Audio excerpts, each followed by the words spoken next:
What up, guys? Boom, baby. We're live. Welcome to Tokyo Crypto Show, episode 169, State of Crypto in 2025. A lot of you guys wanted to know what exactly is happening in crypto up to this point right now in 2025 and what we think and we are pretty sure is going to happen heading into quarter four, where I think we will be having the traditional Q4 top in this market.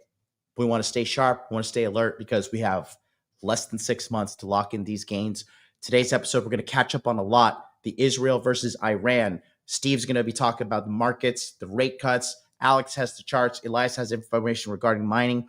And James is going to be talking to us about the latest trend in this bull market, which is no longer memes, but the Bitcoin treasury, because Pump.fun got shut down. I don't know if you guys noticed that. They got banned everywhere.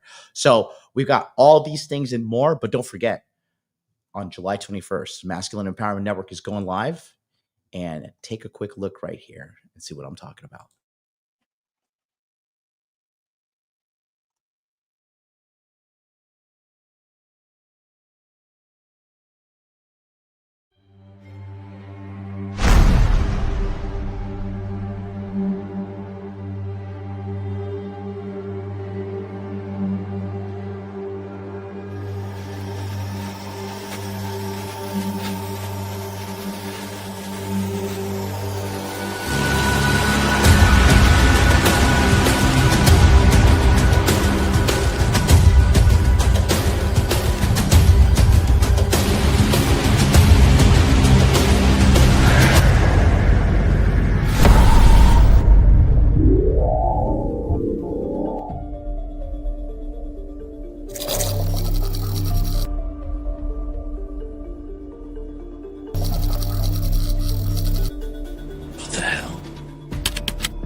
おい、久しぶりだな。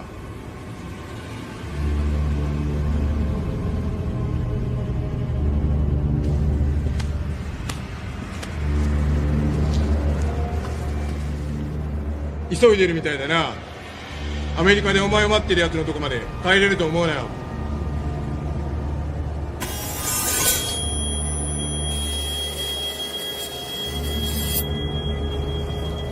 もう終わりにするか。死ねよお前。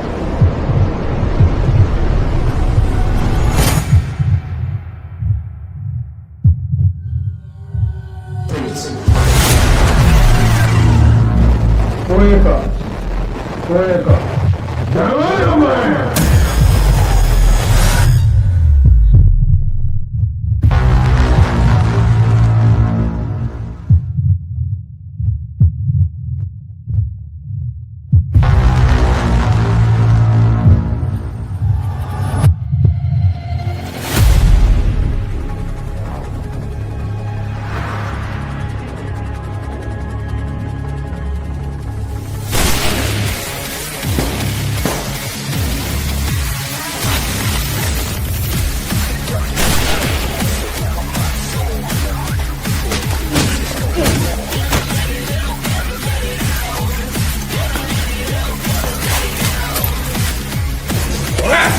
何を起きてんだよ。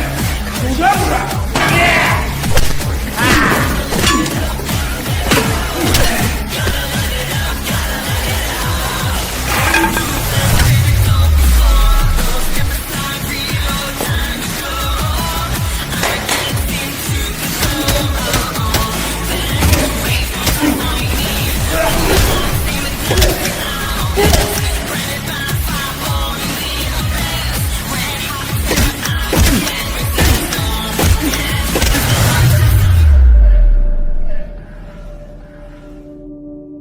やめろから逃がさねえぞ。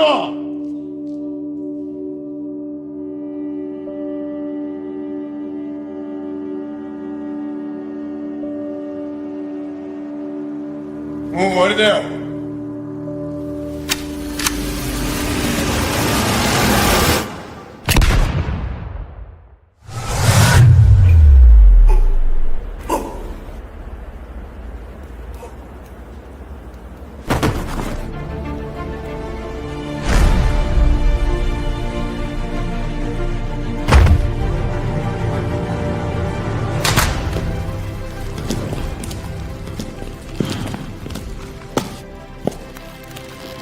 You know I usually work alone. Everyone needs a little help sometimes. Well, I guess we're even now. You didn't even tell me you were leaving. You know, America is never going to change. The men are lost. The culture is broken. I know. But I have to try. It's gonna cost you a lot of trouble. Stay with me. We can do so much good from here. I'm sorry. I can't. Gotta go.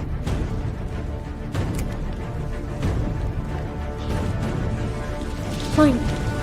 Then I'll come with you. Let's go. It's time to fight.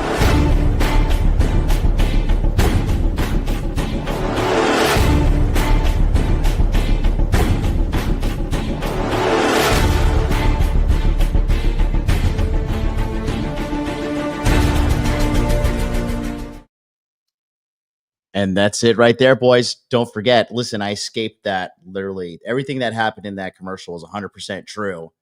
And I made it to America to share the gains with you and the boys. So go to skool.com/MLD. Make sure it's all lowercase.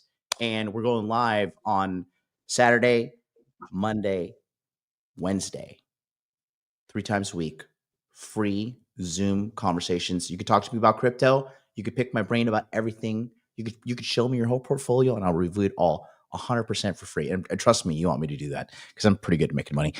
Because I got a team of killers on this panel that I bombard with questions.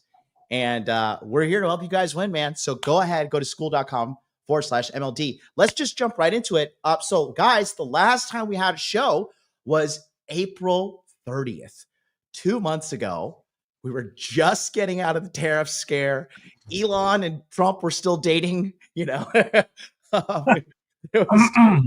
There was so much going on. And then we have seen so much since then. But more importantly, in my opinion, Bitcoin And this market is showing so much strength. It's insane. Alex, I'd like you to take it away from here, brother. Let's rock and roll.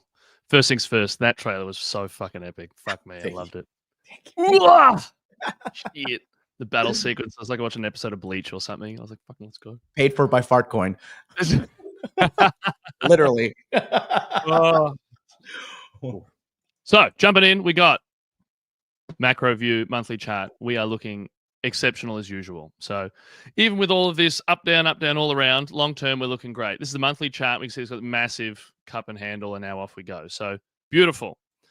I bring this up because this chart essentially is the same as what I showed months and months ago in terms of my personal projection of how it's all sort of going. And essentially, it's going great. We're still looking really good for the Q4 all the way up.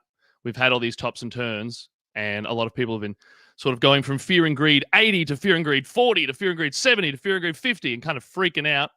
And I know people have been talking about things like the alts not going so well and this, that, and the other, but Bitcoin looking freaking marvelous. This is beautiful. If we keep doing what we're doing, I would expect somewhere around this 125 to 138. Go back to previous shows. This has been sitting here for quite a while. There are other people who use different kinds of analysis, and they too, you'll probably start hearing it more and more. People are identifying this $130,000 region as at least a region of interest. If we just blast right through, then, you know, this would be great. I'd love this. However, right now, keeping it chill, we are still looking for, you know, positive gains for the rest of the year. That said, though, if you're just getting in now, you know, you might only be expecting about 5 years worth of stock market returns instead of 50 bajillion, but that's still pretty damn good, and it's only a couple of months away. So looking lovely. Monthly, beautiful. If we move to the daily, this is where we get a bit more interesting with it all. So we had a 60-day cycle here, kicking off here, flying all the way up. We got a beautiful 52% increase and finishing right on day 59. So essentially, it all worked perfectly as we go. We've got a high at day 45. The low was so insignificant. It was just a sideways continuation. So that was so strong, and that's what was followed through here. So this was sort of the perfect textbook 60-day cycle, which is what we want to see. That's coming in, starting off a new weekly cycle. Life is good. That was us leaving behind all of the sort of the garbage that we've been experiencing from all the tariff stuff. But then, sand people, good fun, good fun. So we kicked off this 60-day cycle. Very strong, very excited. Polymarket was like, it's a 94% chance of an all-time hike in like the next week. And then, boom, straight down. Now, this, unfortunately, because we have taken out the low that we started with on the 60-day cycle, this counts as a failed, quote-unquote, 60-day cycle. Here we are, day 17. So what that means is we shouldn't really expect explosive movements for the remainder of this 60-day cycle. So all the way, if we go 60 days out, that's the 4th of August, we should expect we're going to either end around this $100,000 mark, or we're going to end around 96. Maybe we fly down to 91 and back up. But we probably should expect that we are going to end lower than where we started. Now, should we be worried? Absolutely not. Everything's still looking fabulous for Bitcoin. We just looked at the monthly chart. It's looking super strong. So whilst we now are in the position where probably nothing much kind of happens for the remainder of June and most of July, it is a good time to sort of pick up your buys underneath $100,000 if they come through. So here we've come up and, well, things don't seem to want to draw on my end, but here we have our lower high that's come in here. That was really good. So if we keep going, well then, okay, I guess that what happens 99% of the time isn't what's happening in this case, and we're just going to fly up. But the majority of cases, the vast majority of cases, this indicates that we're going to end the 60-day cycle lower than where we began it. Not to worry, though, because long-term, everything is still looking very, very good. If we move over to something like Salana, Salana is still trapped underneath this line here. It's fighting to try and get above. We did briefly get above here at the sort of the 145 level. However, it still hasn't sort of made it over the hump, so to speak. So if we can close here, then we'd be in a good spot for next week. But it probably will come down a few dollars and open next week around 140. So, you know, if Bitcoin's not going to do amazingly crazy gains for June and July, don't expect anything else to do that either. So Salana, we'll see what happens. I mean, I'm still in. I'm still positive that it's got some good legs in it. Perhaps by the end of the year, we'll get to sort of a double top, maybe a little bit of an exceeding. Cool. But as we'll see in the Salana Bitcoin chart, it is starting to show weakness. So we want to have that in mind. Bitcoin is definitely the star of the show at the moment. And especially when nothing's happening, Bitcoin is still the star of the show. So if you're comfortable with Solana right now, you have to be comfortable holding it all the way down to sort of, we could see 112 region by the end of the 60-day cycle, if anything. So once again, the macro is still looking very good on at least Bitcoin. So everything else should get pulled up. Solana's got things like the ETFs and stuff coming out, which generally would be a very bullish indicator. But as we'll talk later in the show, we have lots of Ethereum ETF purchases, but we don't see that follow through on price. So whilst the ETFs might be a very, very, very strong inflow of cash, we want to make sure that there's not people just dumping. But so as far I got a question, Alex. Have you changed your interval on your trading view to 60 days? And have you looked at it that way? in terms of like a 2 monthly kind of Yeah. Let's just clean this up, shall we? So here you just go, it's a high low, off we go. Lovely. So if we hold this, then life's good. If it's 2 months, then I guess these are combined. If it's the last 60. Yeah, because if you do that for Bitcoin, can you because you can add intervals, right? Yeah. I updated the TradingView subscription, but for some reason it wasn't going through, so I have to close and get back into it. So if I try to do something, it might have a panic attack. It becomes very, very interesting on the Bitcoin, I think. James, you want to share from your end? Yeah, if you got 60-day Bitcoin, for sure. Yeah, give me 1 second, please. Okay. Let me clean this up. Guys, and I'm telling you, today's episode, we're going to be covering so much too. So if you're paying like halfway attention, I know it's late in America, but I'm telling you, boys, we have been on this around the clock. We've actually started to have a secondary meeting as well on Monday nights. So we have like the whole team meeting, and we just really, I just see nothing but strength in this market. We're going to talk about that here as we continue on with the show. But everything that has been derailing us, like, we had April 7th. If you look at your calendars, right? April 7th was the tariff lows, and the tariff lows were when Bitcoin touched like 74,000 and change. And then we jettisoned up to all-time highs. And I full conspiracy theory. Okay. Just getting it out there. I'm going to be talking about this, but BlackRock, guys, we didn't do a single episode of the Tokyo Crypto Show in the month of May, and BlackRock bought $5.5 billion in the ETF.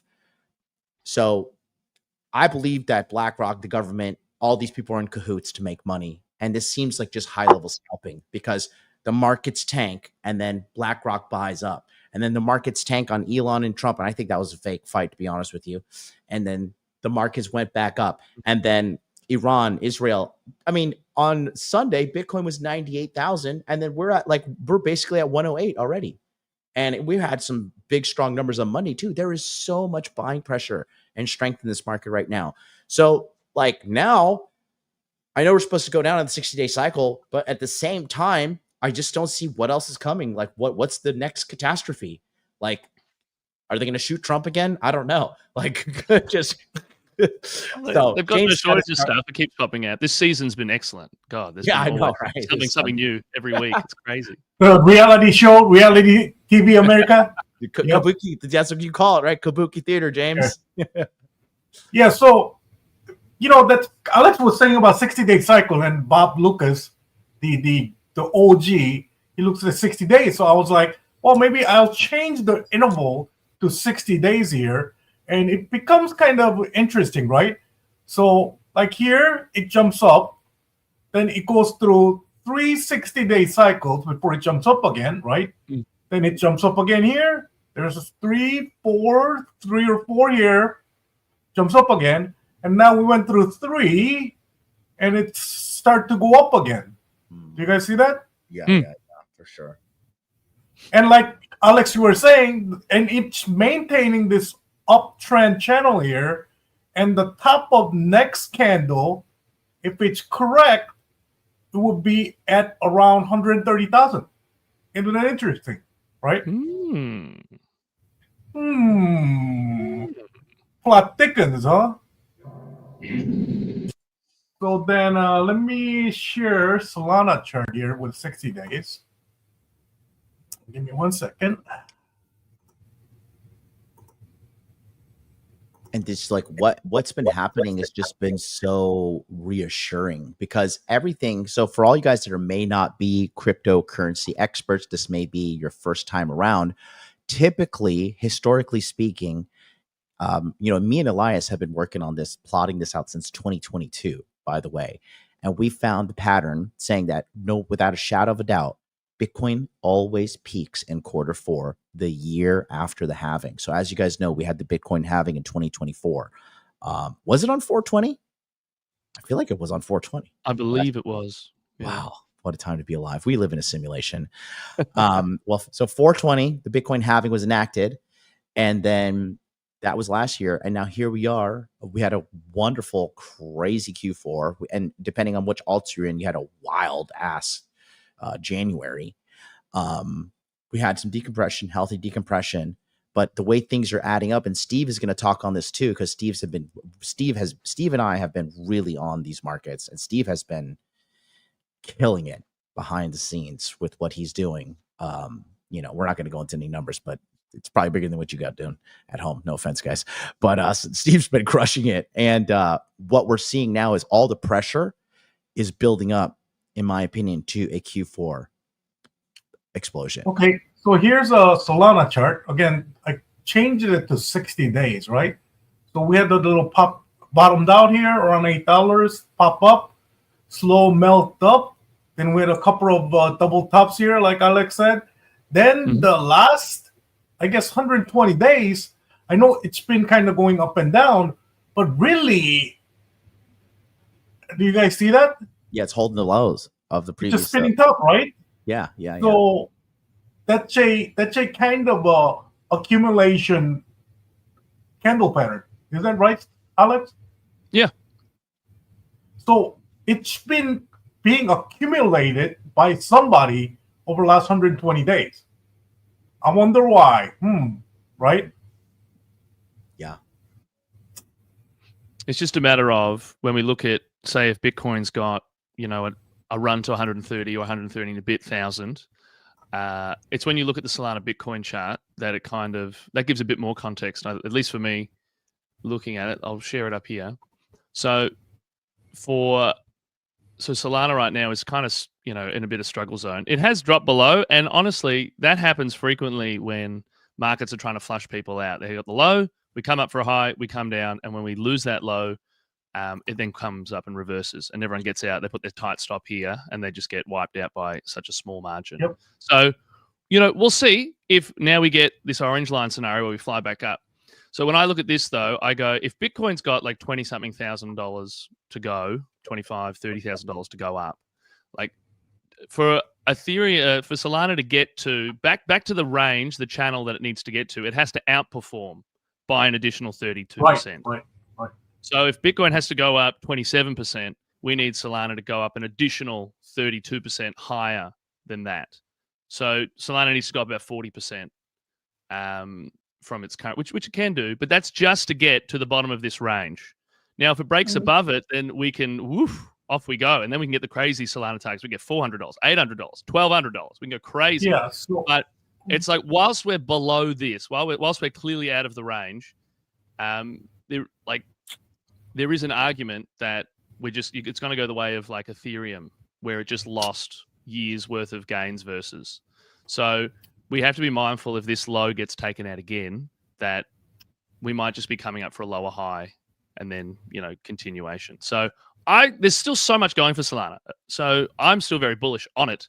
It's just when I look at this, I go, well, yeah, Bitcoin's only got 20 grand to go.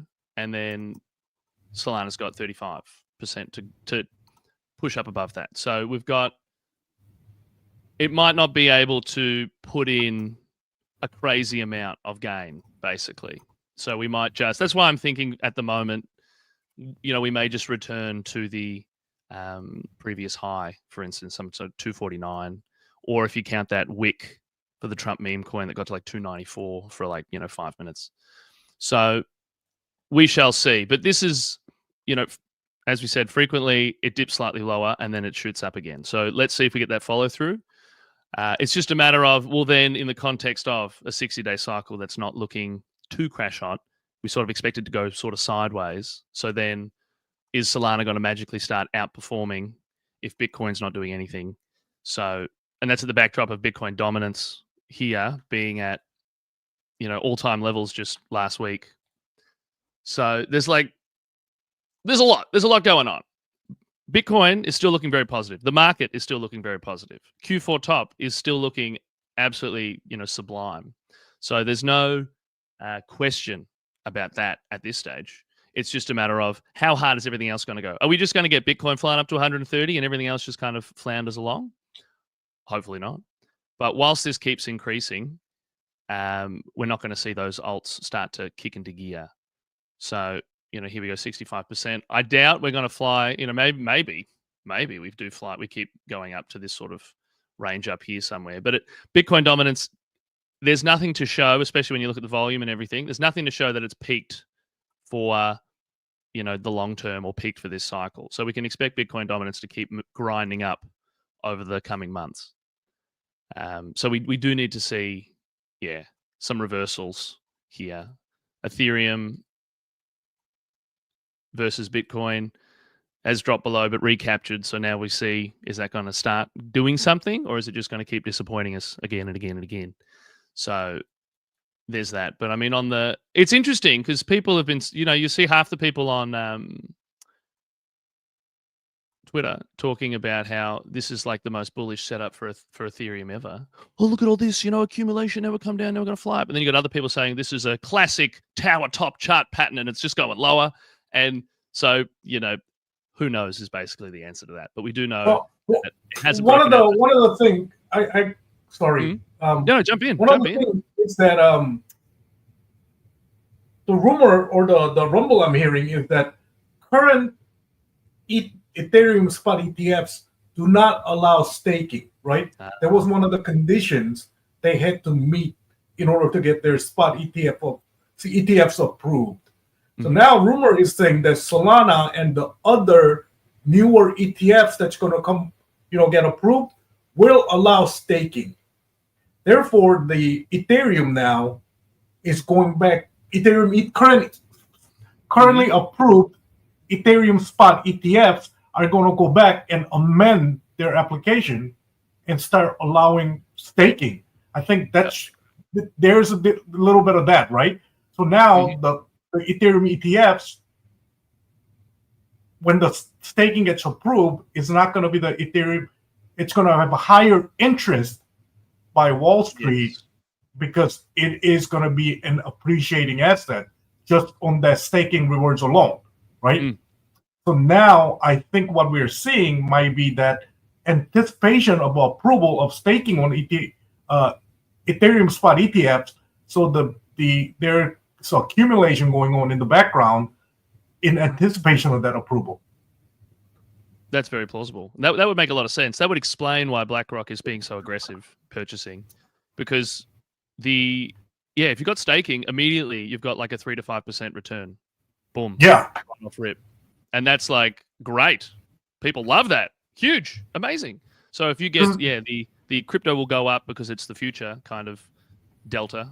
And then you go, but you also remember what normal stock market return. People the institutions like is predictability, right? If it's got 3 to 5% interest on it, plus the limited amount and be deflationary, because you understand that Ethereum is going to start being deflationary or start limiting the number of ETH available, right? So that really is a pretty good story for the institutional money for them to hold Ethereum or ETH ETF. So for us, just because we don't have access, obviously, to their information, we kind of have to speculate and try and figure out what the hell they're doing. Based I on the doubt that pricing. Yes, sir. they're buying, billions and billions just to try and trick us here on the show. No. That something's going on. So, yeah, it'll be interesting to see. But it is a fact that they are aggressively buying the ETFs. And so someone is dumping, but it's being all sucked up. And so it'll be interesting to see. But all of this, kabuki theater going on, it's just so that people can accumulate more, those big players. So by the time that retail thinks it's a very good idea, and you see articles all the time about, we start seeing in the paper, it's being flooded with articles about buying crypto and all sorts of stuff. And, I got my house loan from friggin' using Fartcoin as collateral, which they're now talking about. When you start seeing that sort of stuff, and then if you ever see Matt Damon again talking about cryptocurrency, then that is very clearly it's time to go. So it seems like once again everything will go exactly as it has done every single other 4-year cycle, every single time, and we will get that Q4 top. Now, some people are going, well, if you do the days, maybe it's like the 19th of September, but other people go, maybe it's just October, maybe it's just Q4. So Q4 or close enough. But right now, it's still looking good. We're just chilling. So don't get shaken out. If Bitcoin's below 100 grand, it's probably not a bad idea to accumulate some more if you got some stuff on the side. And that's the same thing that Elias came up with, was an early Q4 top. And then, just also real quick. So I was using Grok for just some trend analysis. I was doing earlier this day. Let me show you something real quick, because this is what I do in my spare time, because I have no friends. I study crypto. So anyways, that being said, the average returns here per month are right on the screen, so you can see them here on, actually, hold on 1 second, let me fucking make this bigger for the audience. Chat, let me know if you can see this clearly.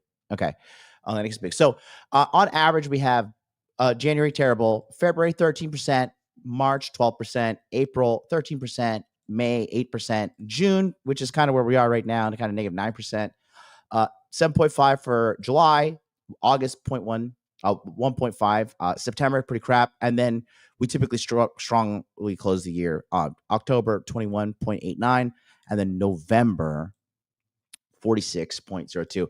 Now I calculated some diminishing returns too. So, this is obviously nobody knows what's going to happen. But like I said, we just calculated some diminishing returns, about 85%.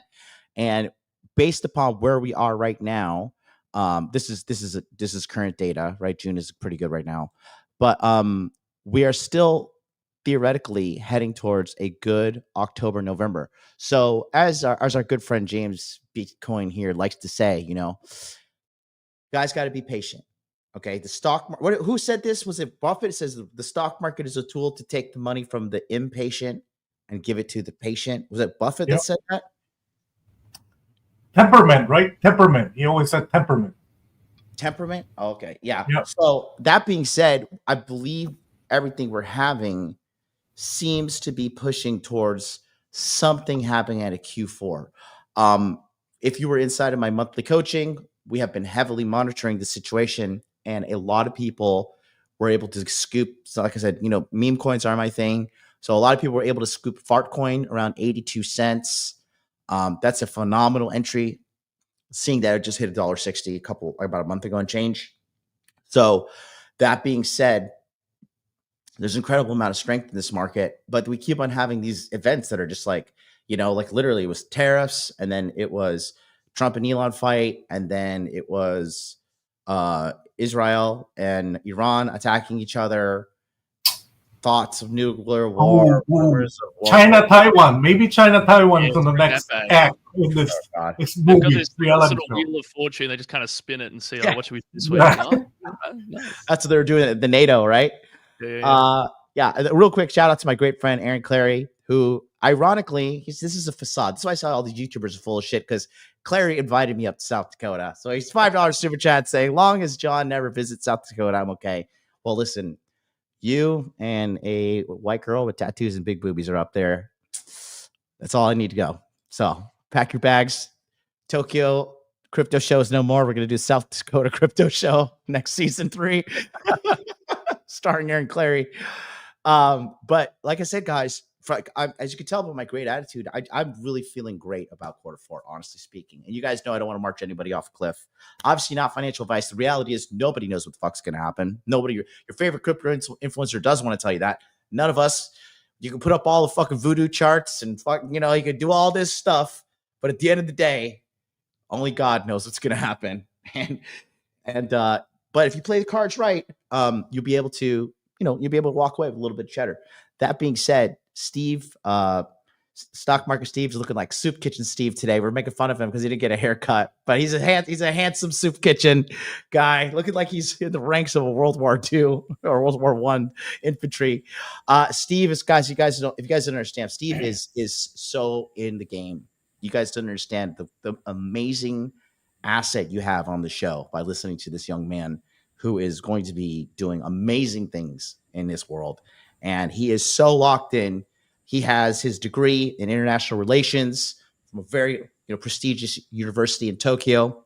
He's managing his funds, and he also works for an incredibly successful man at a what is it? Sorry, top of my tongue. What is it called? Research company. Sorry, research. It's forensic accounting. Forensic accounting. There it is. Right. Okay. And Steve has been monitoring this situation closely. Steve, you got the sauce as always. So drop it on us, big guy. Let us know what's going on. Yeah. So really, if I had to go ahead and conclude everything in one sentence, expect rate cuts for Q3 and Q4. Jobs in the private sector are falling off way too quickly. If you compare ADP jobs from 2024 to 2022, there's a very distinct ongoing fall off based off of the jobs falling that we had in earlier rate cuts back in 2024. The rate that they're falling now, it's almost certain. 4 different Fed chairs came out recently and gave their opinion that they might even expect rate cuts within July, particularly Michelle Bowman, as well as Christopher Waller. They expected that if inflation remains at its current rate, which it recorded back in May, we could expect rate cuts by July. However, they are in the minority opinion. So I'm not expecting rate cuts then. I'm expecting rate cuts from September. Other firms like Morgan Stanley have actually said that we won't get any rate cuts within 2025 and that we'd actually get them in 2026 instead. However, they expect as many as 7 rate cuts in 2026. I disagree with their reasoning. I think jobs are falling off too quickly. The only thing that's holding back the Federal Reserve is a lot of the tariff bills to these companies will come due through the summer. So that's where we could start to see the relevant price increases, and they are waiting out for that. Jerome Powell's reiterated that a few times, so I wouldn't expect it in the summertime, expect from September, and that would really be sort of the main update. I will say a couple of the things will cause some choppiness through the summer. Jobs falling off might lead to a few scares in old money world. You could see the Dow fall 2-3% in one day. If a nasty unemployment report happens, this is going to create volatility in the summer. However, this volatility doesn't scare me too much because if you look at the long-term stock growth, it's been growing slowly but surely, incrementally since the lows that we had in March and April. And that's very healthy stock growth. That's what we want to see in the Dow. That's what we want to see in the S&P 500.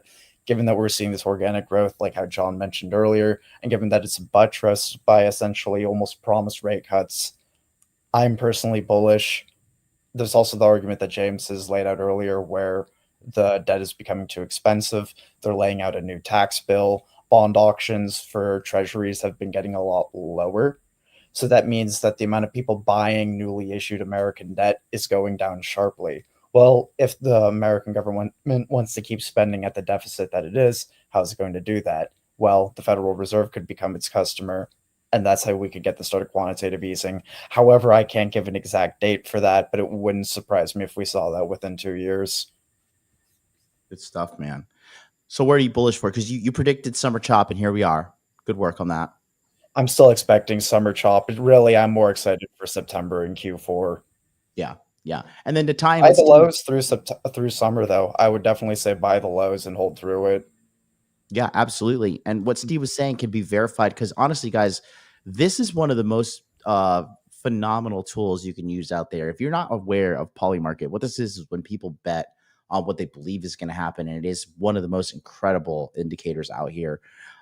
They actually accurately predicted President Trump's victory over Kabla Harris, and the FBI actually stormed and raided their headquarters in France after this happened. But if you take a look here, as you can see, we are heading towards no change probability for the Federal Reserve meeting in July. But what you want to know is once they cut the rates, more money can enter the system. When more money enters the system, they get inflated, right? Asset values go up. And that being said, Bitcoin is now an on-paper asset with a whole new asset class, as James has brought to our attention since the beginning. And here we are. So looking like it's not going to happen, but as Steve was talking about, September is looking finally with the rates. The recently it was heading to a 59%, no chance, no change. Looking like now, here we are with a 55% chance of a 25 basis points decrease. And if you look at October next, right after that, right, looking like we're neck and neck here, but it did flip recently, a couple days ago, actually flipped yesterday. And we're looking like a 46% chance of two cuts of 25 basis points. Trump has been on an onslaught, publicly tearing down Jerome Powell and calling for rate cuts, because America's rate cuts are rates pretty high compared to the rest of the world. A lot of the rest of the world is just cutting rates. Really don't know what Jerome is up to. We don't even know if this is a political thing, but know that once those rates go down, we definitely have seen some gigantic boost in TradFi as well as the crypto markets. So Yeah. Talking about the liquidity though, John, not only the rate cuts that's going to bump up the liquidity in the market, but we got a couple of things here, right? We have the Genius Act for stablecoins. Mhm. So when the Genius Act passes, I think the underlying premise is that whatever the stablecoin these companies issue has to be backed by U.S. Treasury, right? That means these companies are going to have to suck up the Treasury while pumping the cash into the market for the exchange of those Treasury, as well as the Federal Reserve now is looking to ease the banking rules regulations, allowing banks to do more Treasury trading, which allows them to buy more Treasury. So we all know that one of the big problems the U.S. government is facing is that, like Steve was saying, the demand for the U.S. Treasury is kind of drying up because there's so much of it out there, plus the ratings downgrade and all these political stuff that's going on. But by lowering the interest rate and easing the regulation on the banking side, as well as increasing the demand for Treasury via passing the Genius Act for the stable coins, you're looking at possible, triple Lindy of liquidity coming into the market, not just the interest rate. Yeah. Well, like I said, on the with liquidity, the liquidity chart too is kind of wild. If you look at the correlation, and so you guys know, if you track the M2 global money supply, there's about a 12-week delay, but Bitcoin has eerily been following this. I wouldn't say perfectly, but it's pretty close. Next up, we're going to go to Mr. Elias, who's looking svelte as ever. He took some time off. We all got fat. Elias got fit. But Elias, go ahead, take it away, bud. Yeah, so basically I'll just go over Bitcoin real quick and give a quick update there. And then we have some small mining updates, which might be interesting. Can you see the chart? Yep, full screen, ready to roll. Oh, okay, perfect. Yeah, so basically the only thing I put in this chart, which was new last week, was basically this falling wedge here, or not last week. Yeah, like 3 weeks ago. And it worked out pretty well. So we can delete this now. And apart from this, pretty much nothing changed. I'm still of the personal opinion that we'll most likely hit 170K top in end of October this year. And I'm also of the opinion that everything you see that hints at 2026 top or all-time high is simply basically a narrative that gets pushed by exchanges and by bigger players and the news outlets in crypto, so that if you hold into 2026 too long, you basically become their exit liquidity. Yeah. But that's just my personal opinion. I'm going based on the timelines that have repeated so far in pretty much every Bitcoin cycle since we started. And yep, that's pretty much it. The next low would then be in October 2026 based on this. So I'm personally calculating, and also for any clients and operations, with a top in October, and I'll probably start selling as soon as we go over 130K, and as soon as we are in mid to end of September this year. And then I'll just keep selling every day a bit till somewhere in November, end of November. And that's pretty much it. The thing I really wanted to mention is basically this October, in my opinion, and don't listen to people that tell you they are sure it will be in 2026, because the only thing or the only data points we have so far pretty much point to this year in October from a timing perspective, and nobody knows the things that would have to happen that we go to 2026. Apart from this, the Iran-Israel stuff also had let's say a bigger impact on mining. It seems like there have been some people in Iran that have been operating some Bitcoin mining, and we can see the drop off in the overall hash rate of the network chart here, which is pretty steep. So that's around 8% of the total hash rate. Together with this, which should most likely be some part of Iranian crypto mining that went offline in there. And also in Texas, it's so hot that actual mining farms are going offline because they have problems with cooling. And we can see this in an estimate of about 8.55% in difficulty reduction in 3 days. Why is this important? This basically means that for all those miners that are still online, the profits will be increasing. And at the current Bitcoin price, and everyone expecting higher highs till the end of the year, most of that money will actually go into purchasing new machines. So they will probably send it to Bitmain and other big manufacturers of Bitcoin mining hardware. And all of those manufacturers aren't actually selling, at least to the extent that is public knowledge.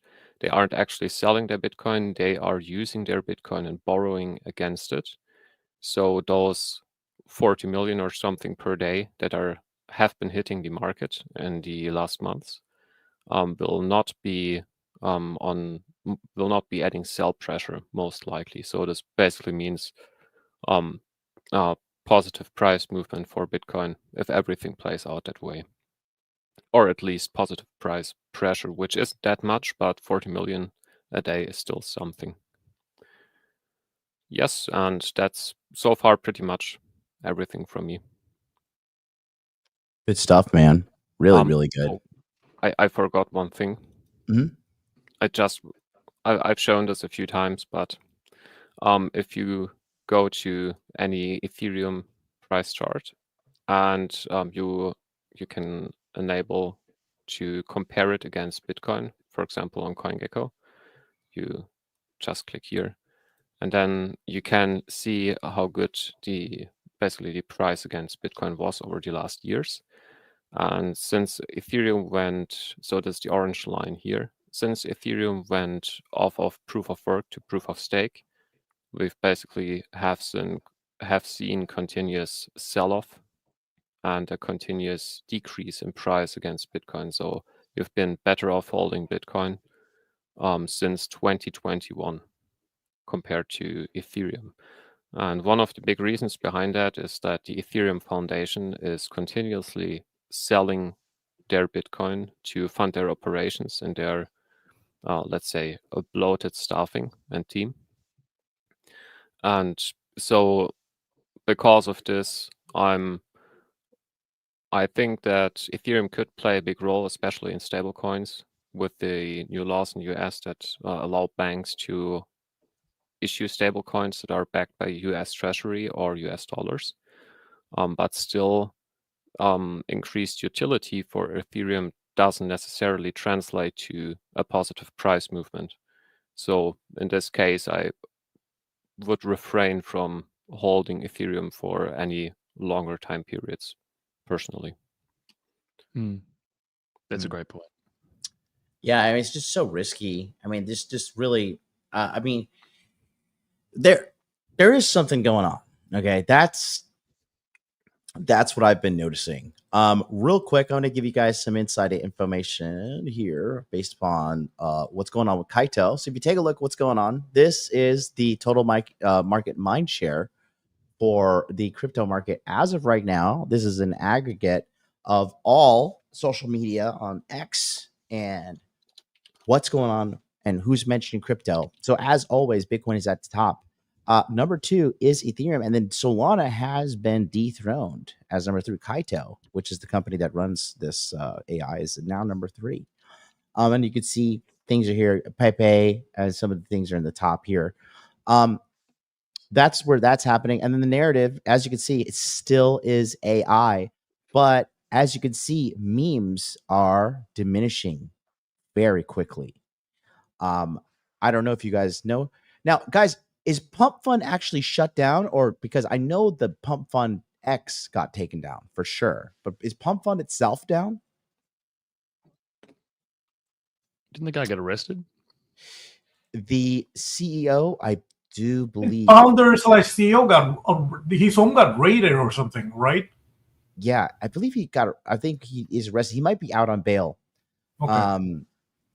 But if you go back to what I'm talking about here on Kaito, here, let me actually go full screen to make it very easier for everybody watching at home.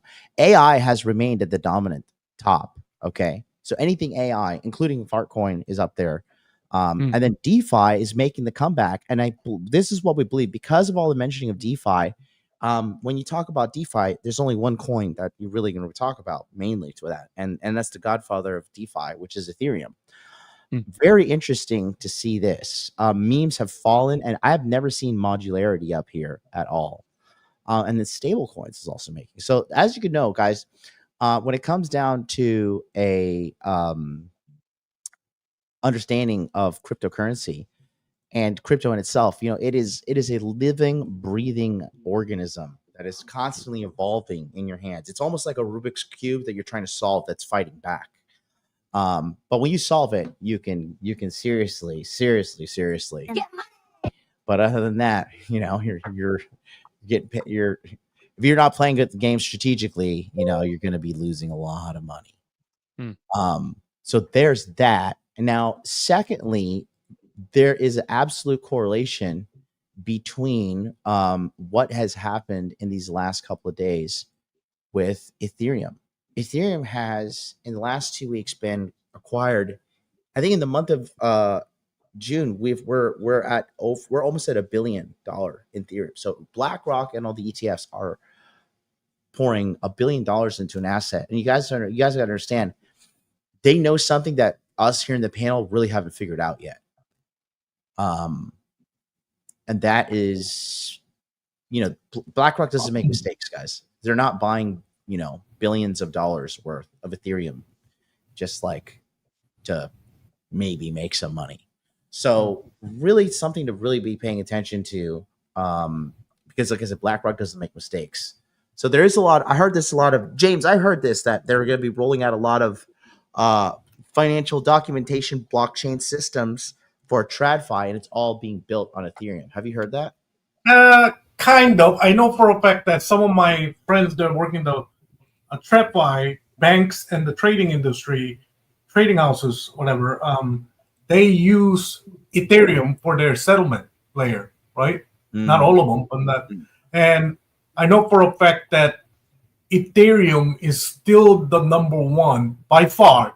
I'm talking about like exponentially, right? Used for stablecoin transaction. Yeah. Amongst the big boys. I mean, Solana. We always say Solana. Yeah. Yes, Solana is good for certain things, but not for stablecoins. Ethereum just dominates. Yeah. Then we'll think that what is the next one? Blah blah blah. Is a layer 2? No, it's Ethereum. Then Tron. It's crazy, right? Tron. Then BNB. Then you go into Solana. So you got, Ethereum, which is an 800-pound gorilla that's being used for stablecoin. And like we were saying earlier, if the Solana spot ETFs and the follow-on spot ETFs allow staking rewards, then Ethereum ETFs are going to go back and amend their application to allow their staking, which kind of gives that different edge or different flavor for the current ETF or current Ethereum ETF, right? So now you're getting that reward plus the potential price appreciation, which is kind of now you get two source of returns on it. But like John was saying, something is going on in the background. Somebody's buying, and all the retail that held through the thick and thin over last cycle and beginning of this cycle, they're just kind of losing hope and they're kind of dumping it, and somebody's buying in the background. They're sucking it all up. I did a quick look up of the just because you're mentioning the interest or return rate on staking for Solana and Ethereum, and apparently, so the Ethereum essentially has no inflation. It's not really deflationary, but it kind of stays the same supply now. Okay. And so the rate is about like 3.24% of return. So if you were an institutional person and like Ethereum just stayed at the same price, but you were guaranteed your 3.24, that might actually not be a bad product. No. So for Solana, it's much higher. It's like 6 to 7%, but there's a lot more inflation. Yep. Yeah, it's just a lot more inflation. But with the cash rate, like 4.5 or so, I'm not sure. Like Steve, what do you think the cash rate might be at the end of the year for the US? I did a quick look online, and it said that term deposits, you're getting like 1.7 to 2% on average. They'd probably stay maybe a little bit lower. Probably a little bit lower. Probably a little bit lower because of the rate cuts. Yeah, so it would be like you're going to get on a deposit. 75 basis point, below 1% probably. So yeah, I mean, if you can hold ETH, which is non-inflationary pretty much, plus you're guaranteed 3% to 3 to 4%, I mean, it's no brainer for institutions, right? So yeah, we're just speculating, but that is something that would make sense and could explain why they just keep buying it. I just noticed, real quick, I missed a $2 Rumble rant. Shout out for the Artisan Bagel. He says Powell's term ends May 2026. Is that true? Yeah. It doesn't end in December this year? No. Oh wow, good job, Artisan Bagel. I thought he ended in this year. And he says, in my opinion, the real opportunity for asset increases is when Trump announces his nominee, who will 100% give him rate cuts. The market will then have the confidence of coming liquidity. That's actually a really good point. Yeah, that's actually something that was mentioned in a few other places. Those 4 governors that's now advocating for rate cuts. Now they're calling them pick me because they're saying that, hey, I know Powell's not going to give you rate cuts, Daddy Trump, but pick me because I'm going to give you the rate cuts, right? So that might be one of the reasons these 4 governors under Powell are advocating for rate cuts. But that might give us some bullishness into the end of the year if we know.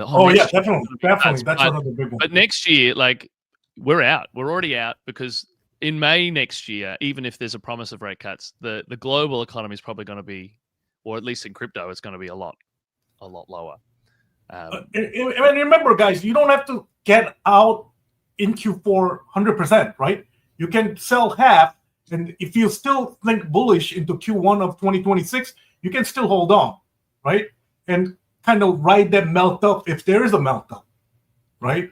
So you don't have to kind of sell everything in Q4. If you think there's a melt up, or you start seeing the melt up, even though we're at December 31st of 2025, then hey, sell 50%, sell 30%, lock in that first tranche of profit, then you can ride the melt up with the rest of the bag. Yeah, I would still say whenever we peak, even if there's going to be a little melt up early next year, the price will still drop 30+%. Oh yeah, when the pressure comes. It might be like Donald Trump in, and then we're at 108, 109, and then we're down at. You never know with these things, man. Like but if you're sitting there going, I'm going to hold Farcoin for the long term, it's going to put my kids through college. no, please don't. Right. No, like for instance, just writing the melt up, right? So I got into Circle, which I was going to talk about here. Segue into it. I got into Circle trade earlier last week. Then I rode it all the way up to like 240. Then I started seeing the technicals break, right, Alex? And I started seeing the demand come in. So I got out at like 215. Then that fucking thing went up to like $300. So I was like, son of a bitch, I should have left half of my bag, only cashed out half of it and take the other 50%, write it up. Then as soon as it's at 300, it just totally dumped. Yeah, and it's now at 200. So did I win? I think I won, but I could have probably squeezed out a little bit more return by writing the melt up. But you're right. Once it breaks down and they start dumping, everybody heads to the exit at the same time. Yeah, exactly. So it's that like the last 15 minutes of the party is where that the last big gain is. So if you've left on time, it's still like you can. But, Justin S. just sent a $5 super chat, and he says, not sure if you know, but the Fed doesn't control interest rates. All they do is announce a target for the federal fund rate. Well, then how does it work? In Australia, the Steve, take Reserve this. Bank, go ahead, Alex. Yeah, the Reserve Bank goes, cash rate is now 4.25%. And then the banks go, cool, we're going to charge people 7% because we just feel like it. But they sort of take that cash rate and then they come up with their own sort of term deposit rates, their home loan rates, how much they want to lend out, how much they'll give you for putting the money in the bank, etc.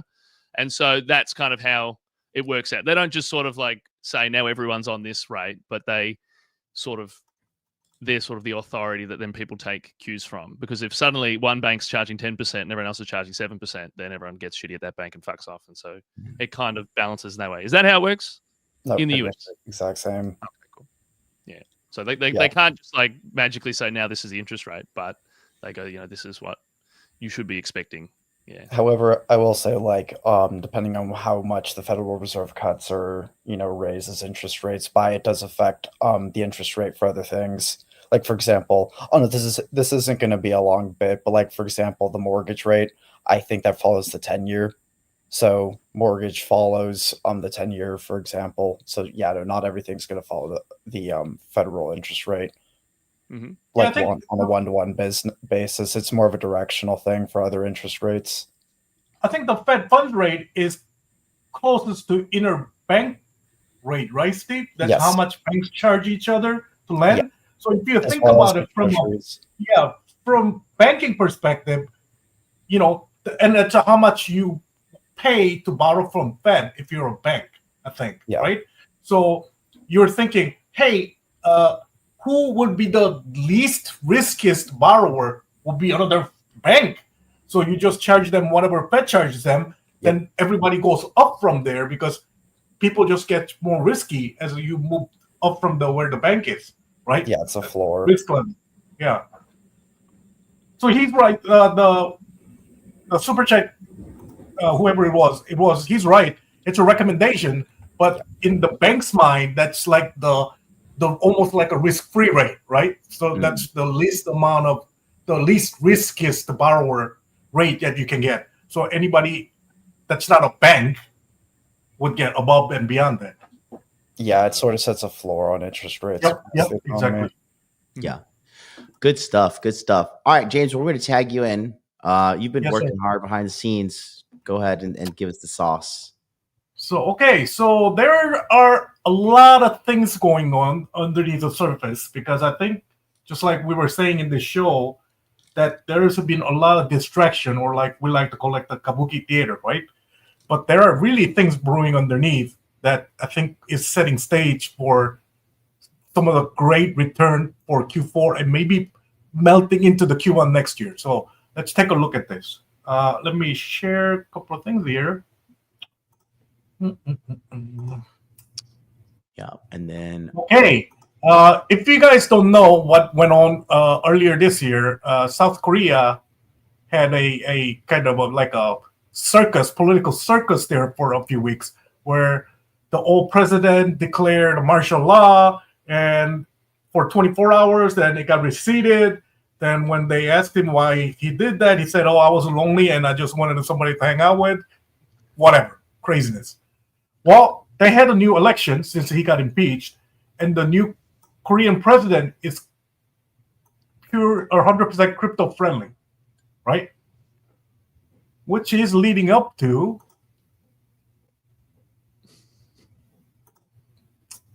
this.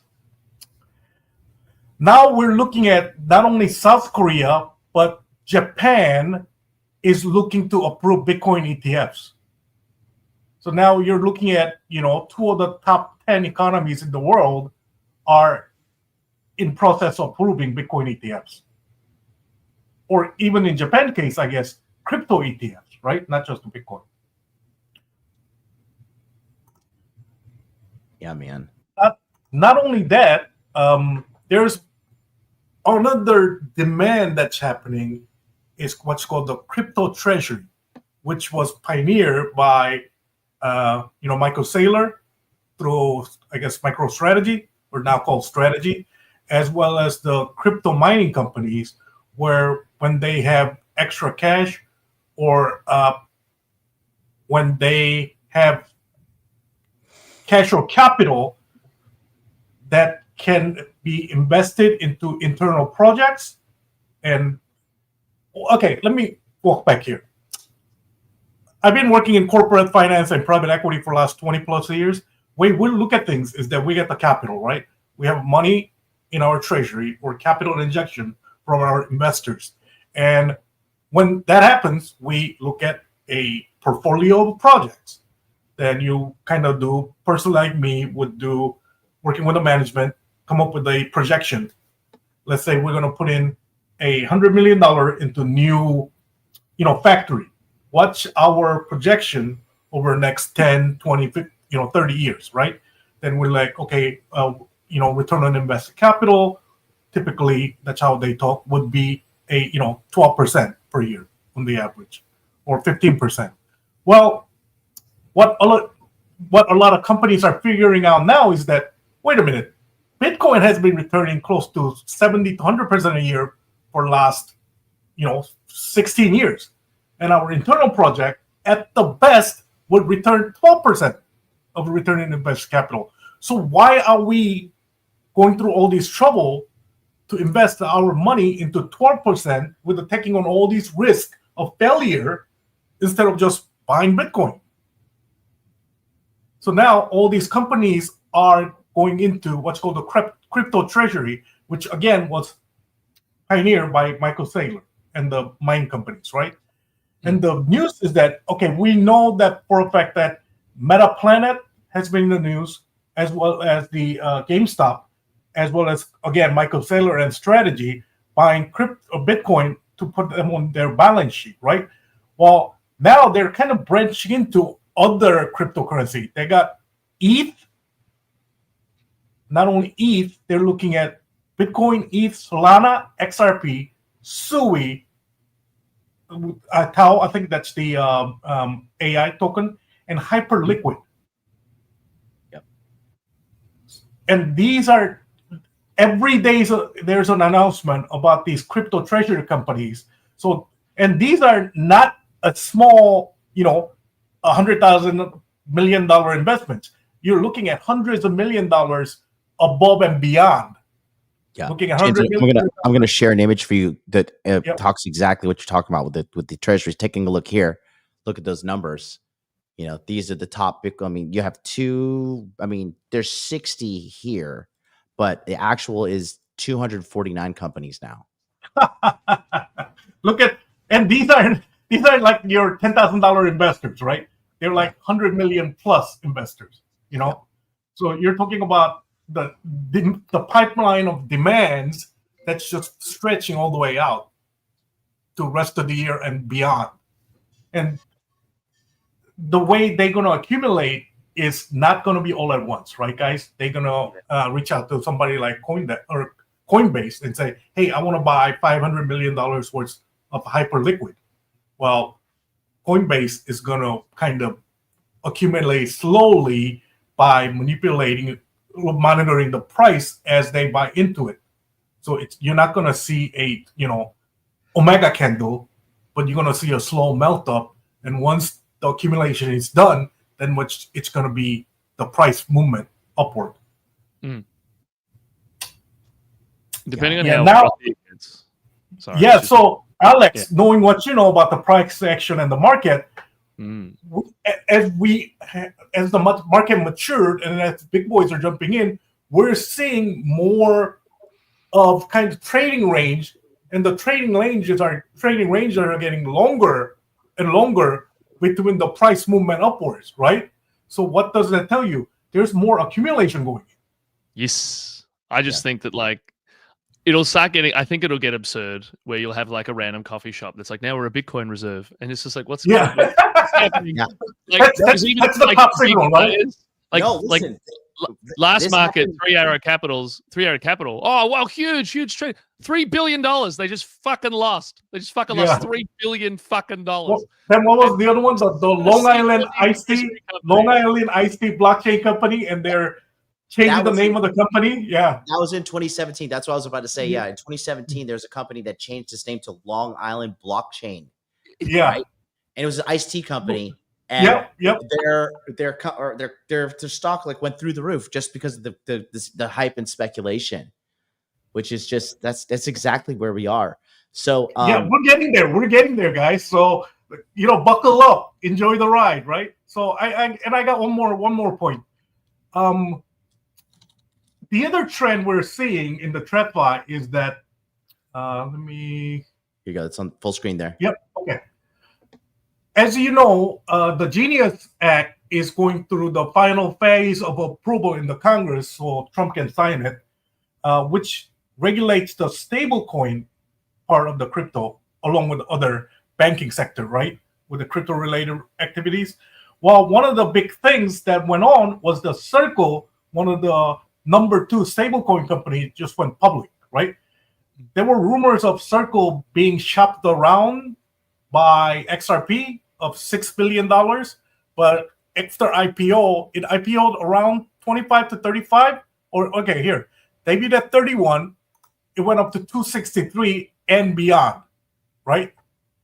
So now what we're seeing on the TradFi is that all these crypto-related companies, instead of remaining private, they're going IPO to raise their market cap, for return for the shareholders, right?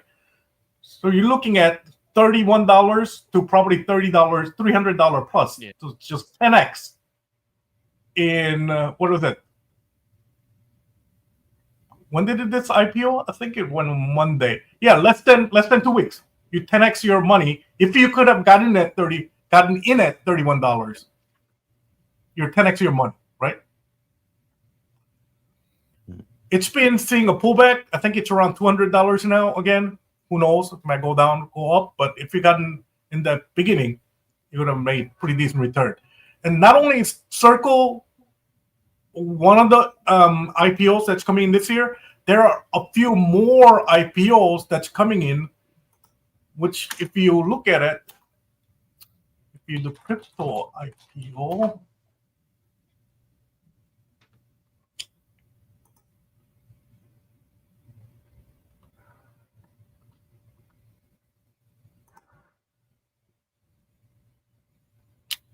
look.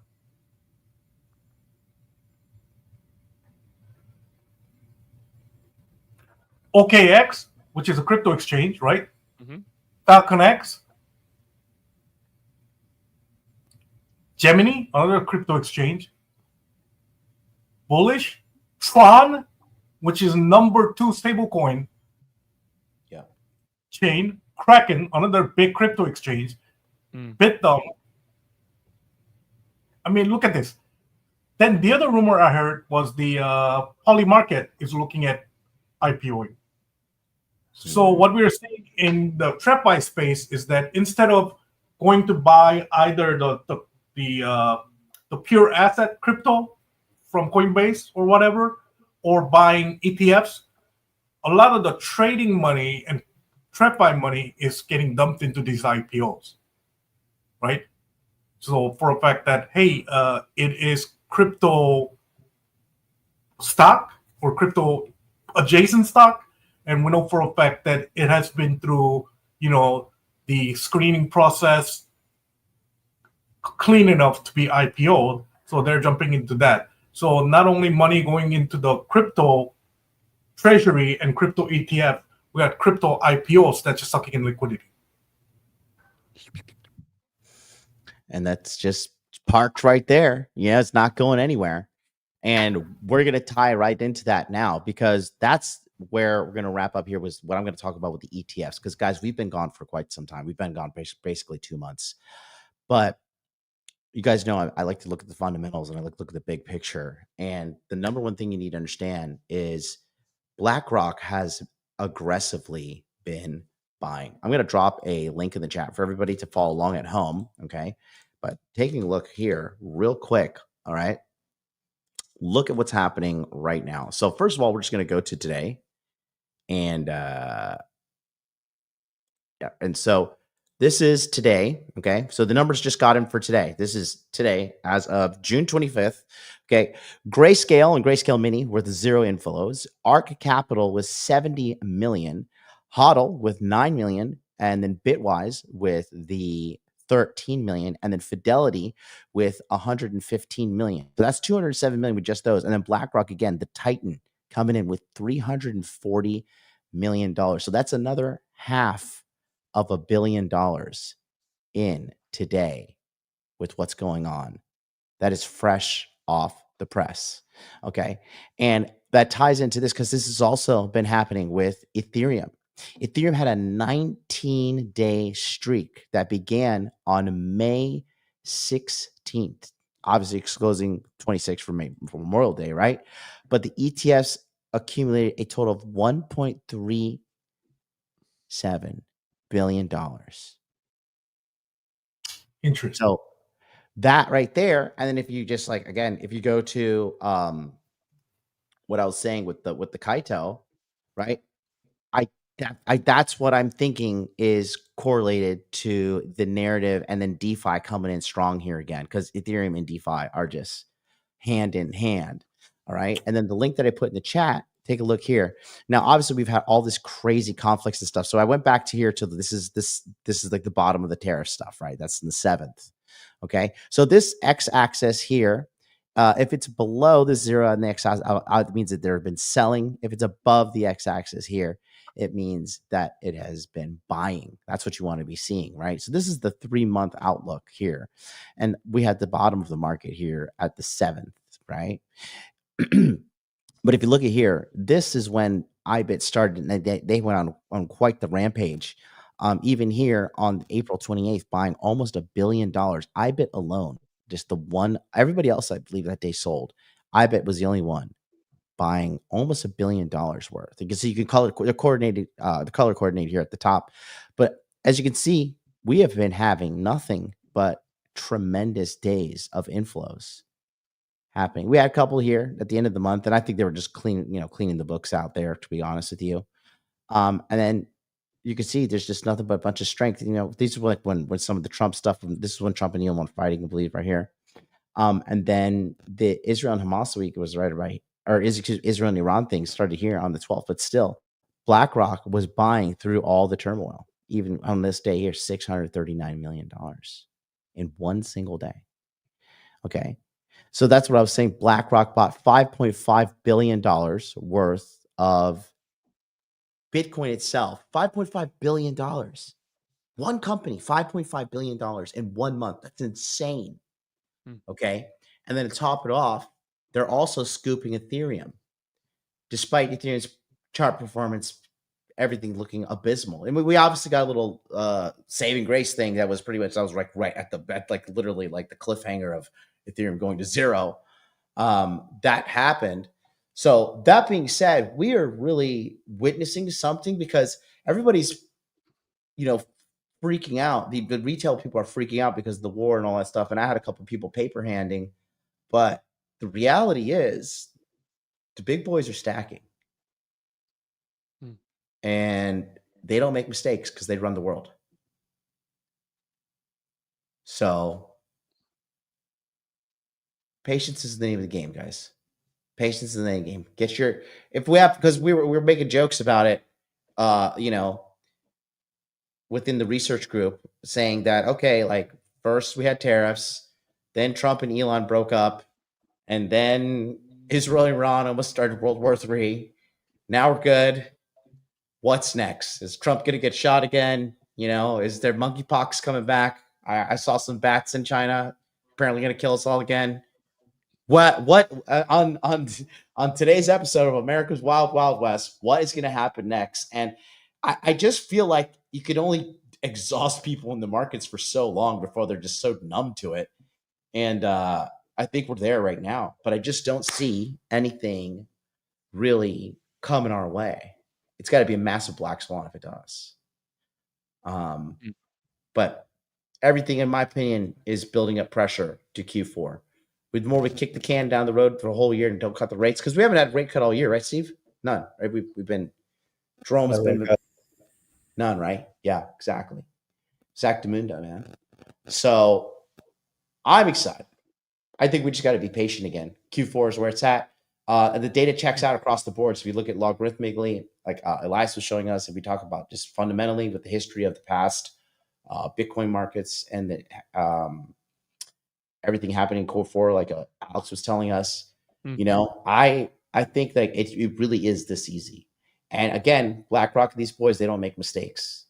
And why are they making massive allocations into the portfolio in May? Typically, they say sell in May and go away, right? That's what they say in TradFi.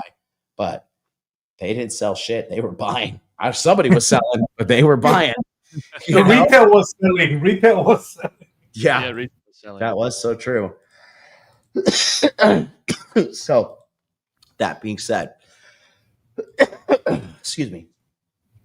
The other one. Remember, what did Federal Reserve say? Now they're saying that Fannie Mae and Freddie Mac can use crypto as a collateral for mortgages.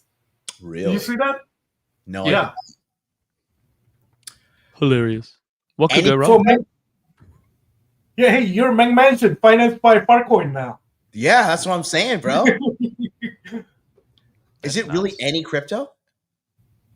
They said look at crypto as a collateral, something like Bitcoin. They didn't really go into names of it.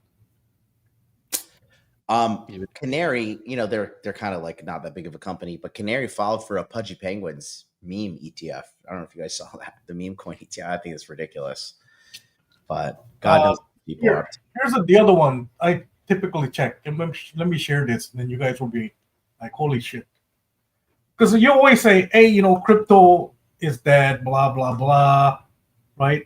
Here's this thing I always look at every week or so. Can you guys see this? This is from the Visa website, stablecoin transactions. Look at the trend for the stablecoin on the blockchain. Mm-hmm. Yep. Only going to keep going up. There's a number of transaction counts. It's going up exponentially. Yeah. It's like parabolic move almost, right, guys? Yeah. Look at that. Stablecoin, obviously, dominated by USDT, USDC. Yeah. Because one thing I wanted to add to what you were saying, James, you're 1,000% correct. Did you know that because the reason about because I know we're dogging Ethereum because we're kind of just making fun of it and stuff, but the reality is, like James said, it's true. The majority of TVL, total value locked, is on Ethereum. I think it's somewhere about $65 billion. That's a lot. Yeah, of it's crazy. That's a lot of money. That is a lot of damn money. Yeah. So I think I go back, Alex. I think not only the ETFs are meant to allow staking of Ethereum that's driving demand, but the Genius Act, stablecoin, is driving the Ethereum demand also. Yeah. The big end game for all these stablecoins is also there's hundreds of millions of people that are unbanked or on a completely inflationary currency in Africa alone, for example. If you go to Nigeria and you do like a smaller business or personal unofficial stuff, you pay in USDT because everyone is using USDT. Because with the local currency, you can't build up a business because whatever you have in profits would inflate away if you don't spend directly again. And all those people in those shit currency countries, basically, they all switch to USDT. And remember, this is going to go into the point of sale companies like Visa, MasterCard, Discovery, some of the bank. It's going to eat away into all their, fees and, profits. And if I were a betting man, which I am, I would think that these companies and banks are already looking into and working on blockchain version of it, so they don't lose share purely to the stablecoin company, right? So they're already building their own infrastructure to take advantage of blockchain, so they don't lose all their money to the circles or the tether, right? Yeah. And it does make sense too when you talk about DeFi being trending and then the stable coins and the majority of stable coins being on Ethereum. Because as soon as I saw that stable coin thing, I was just thinking, shit, that's like the easiest money in the world. Buy Circle stock. Like that's just it. Just buy Circle. It's easy money right there. Interesting. But look, guys, it's great to be back. We had a wonderful show, and all of you guys, we're happy here to help you out. We're going to be back next week.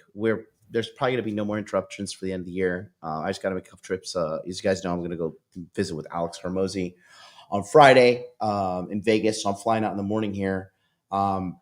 Be back and doing the shows most likely Saturday night, and it is what we're shooting for. But that being said, guys, if you're not, I see you at the Spearmint Rhino this weekend. Let's go. Yeah. Let's go. Never been. But if you guys want to get in, if you have questions about crypto, if you have questions about anything, go to skool.com/MLD. Join. It's completely for free.